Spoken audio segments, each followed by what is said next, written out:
অপবিশ্বাস তো সিনেমা বাদ দিয়ে এখন টিভিতে যাচ্ছেন, ওপেনিং করছেন, ব্র্যান্ডিং করছেন, ফটোশুট করছেন। আমার প্রশ্ন, আমি আমাদের এই যে আমার পেছনে যেমন আমাদের পেছনে যেমন ফারিয়া, হ্যাঁ, ওটা একদম সলিড একটা হিরোইন, মানে যে পারফেক্ট আমার দেখা চোখে, এবং খুব সুইট একটা মেয়ে। তারপরে মিম তো একটা খুব ভালো সিনেমা, একটা সুপার ডুপার হিট দিয়েছে, যে সবচেয়ে সুপার একটা সিনেমা দিল পরাণ। হ্যাঁ, তারপরে আপনি কি কোন সিনেমায় সাইন দেখেছেন, শুটিং দেখেছেন? সেটাই। ওটার পরে যতদূর আমার জানা আরো 4টা ঈদ গেছে, রোজার ঈদ, কোরবানি ঈদ, দুটো। হ্যাঁ, 4টা দেখেছেন? আচ্ছা, why questions for me always?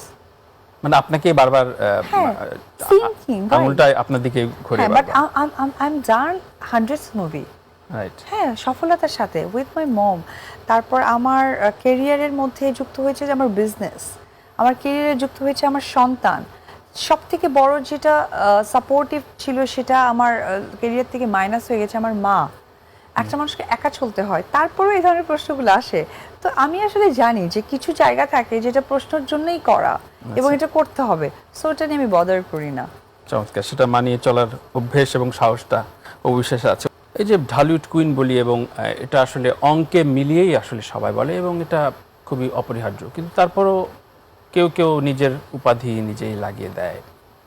তো এইগুলো আপনার কাছে কি মনে হয় যে নেক্সট অপবিশ্বাস বা নেক্সট এই পর্যায়ের কাকে, কার ভিতরে সম্ভাবনা দেখেন? একটা ম্যাচুর জায়গায় তো আপনি এসেছেন, এবং আপনি আপনার পরের জেনারেশন অনেকে কাজ করছে, কি মনে হয়?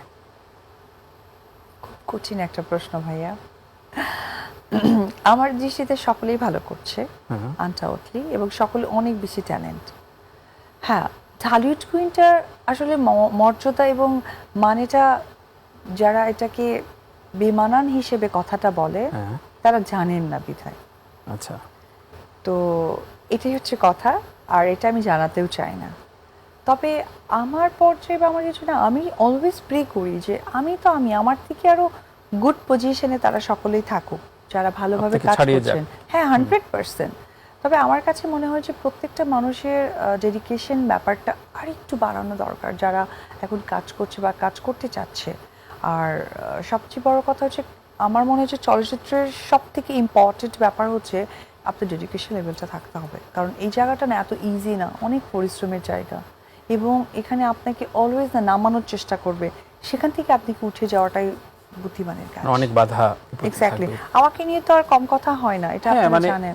যেমন অতি সম্প্রতি যদি বলি যে অনেক প্রতিষ্ঠিত প্রযোজক বললেন বাংলাদেশের নায়িকাদের নিয়ে সেল করা যায় না, এবং সাকিবের 2-3টে ছবি গেল কলকাতার নায়িকা, এগুলোকে আপনি একজন প্রতিষ্ঠিত নায়িকা হিসেবে অপবিশ্বাস কিভাবে দেখেন, কিভাবে ব্যাখ্যা করেন?